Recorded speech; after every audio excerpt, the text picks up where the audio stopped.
Los 5 errores más comunes que solemos realizar cuando estamos haciendo pesca submarina. A continuación lo vemos.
Muy buena familia, ¿qué tal? Bienvenido un día más a vuestro canal de apnea pesca submarina. Hoy vamos a ver 5 errores que solemos cometer, sobre todo cuando estamos empezando a hacer este tipo de deporte, la pesca submarina.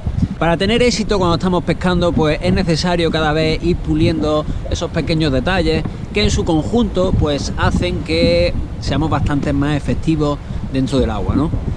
A continuación vamos a ver los 5 errores más habituales que, bajo mi punto de vista, creo que son bastante significativos a la hora de que se nos acerque o que podamos pescar más o menos, ¿no? El primer error que considero pues así más relevante es el tema del aleteo en superficie, ¿vale?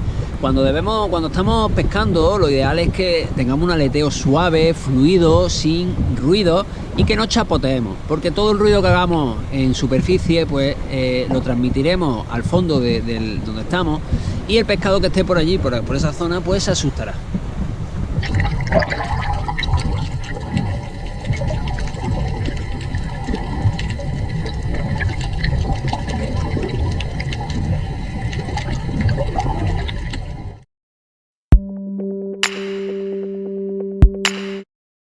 Cuando vamos a hacer una inmersión es fundamental quitarnos el tubo de la boca, principalmente por 2 factores. El primer factor es el tema del ruido, ¿no? Si no nos quitamos el tubo de la boca, al descender poco a poco irá llenándose el tubo de agua, por lo que irá soltando burbujitas poco a poco. De esta forma pues delataremos nuestra presencia y haremos un ruido extra en nuestro descenso. Lo ideal es mecanizar el movimiento una vez que vamos a hacer el golpe de riñón, quitarnos el tubo de la boca. El segundo factor es el tema de seguridad. No es lo mismo tomar nuestra primera bocanada de aire con todas las vías fuera del agua que con el tubo metido en la boca. A lo largo de la apnea nuestros niveles de oxígeno pues van bajando a nivel del cuerpo, y cuando además venimos de la profundidad del mar, la presión parcial de oxígeno dentro de nuestro cuerpo pues va disminuyendo. Ese poco oxígeno que aún nos queda en el aire que tenemos en nuestros pulmones, si tenemos el tubo dentro de la boca, deberemos hacer un esfuerzo extra para vaciar todo el contenido de agua dentro del tubo, por lo que aumentamos la posibilidad de que podamos tener algún tipo de accidente si hemos forzado demasiado. Lo ideal es sacar totalmente las vías respiratorias fuera del agua y recuperarnos con la cabeza fuera en superficie, ¿no? Con la cabeza fuera del agua. Te voy a dejar por aquí un vídeo de cómo se debería de hacer la respiración de seguridad siempre después de hacer una apnea.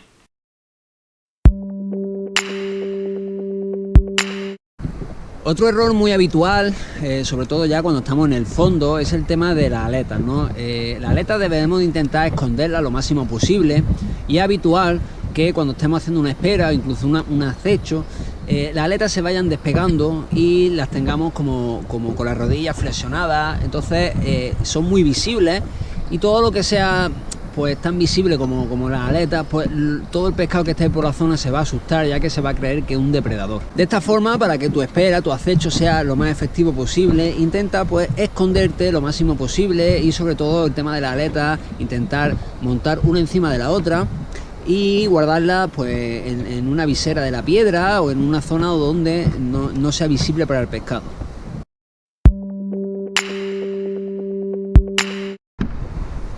Otro error también bastante importante es el no precipitarse a la hora de disparar.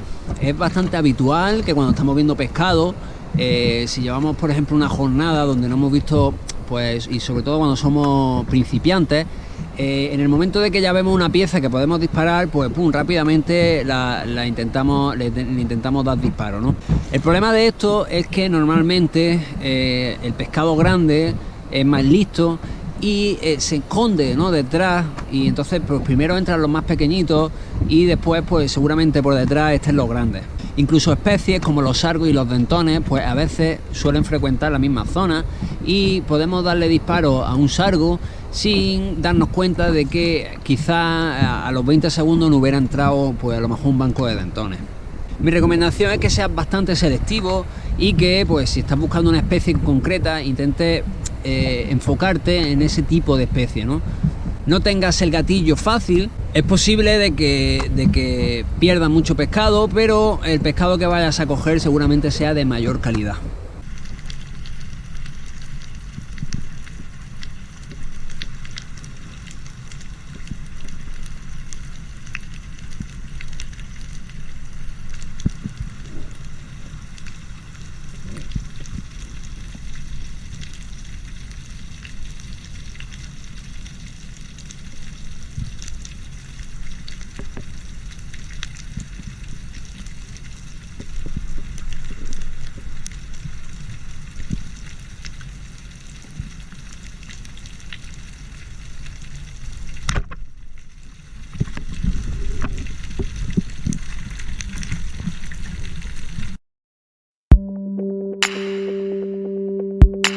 El último error lo defino un poco como no obsesionarse por el material. Me explico. Creemos a veces que por tener un fusil triple goma, 120 centímetros, vamos a pescar más, cuando en realidad lo que necesitamos es mejorar nuestra técnica y mejorar como pescador. Está el dicho de no es la flecha sino el indio, y efectivamente pues cuando el indio es bueno, da igual qué es lo que lleve, puede llevar un monogoma de 80 centímetros que seguramente pues saque pescado. El material, la equipación no es un factor clave para pescar más o menos. Es cierto que bueno, hay ciertas comodidades, como por ejemplo una aleta de carbono nos va a suponer pues, un mayor rendimiento con menor fatiga. Quizá pues bueno, los trajes chicles por ejemplo para cuando vamos en barco pues se secan muy fácil, son más cómodos, más elásticos, pero no es un factor determinante. No hace falta dejarse una fortuna para empezar a pescar. Si estás iniciándote, yo te recomendaría un fusil de entre 75 y 90 centímetros, ya que es una medida bastante polivalente para pescar al agujero y para empezar a hacer pues tus pequeños acechos, tus pequeñas esperas. Con un 90 monogoma, quizás con una goma de 20 milímetros, una de 18 milímetros, pues es suficiente. Bajo mi punto de vista no hay fusiles buenos ni fusiles malos, sino adaptarte al material. Yo cuando empecé y me compré mi primer doble goma, fallaba muchísimos tiros y no me gustaba el fusil, pero poco a poco me fui haciendo a él y ahora mismo pues ya no lo cambiaría por nada. Pues nada, esto ha sido el vídeo de hoy, los errores más comunes que solemos realizar. Espero que te haya servido. Si te gusta este tipo de contenido, te invito a que te suscribas a este canal pues para apoyarme y para que te enteres de los siguientes vídeos que subiremos, ¿no? Cualquier duda, cualquier comentario me lo puedes dejar abajo en la descripción. Y pues nada, nos vemos en el siguiente. ¡Hasta luego!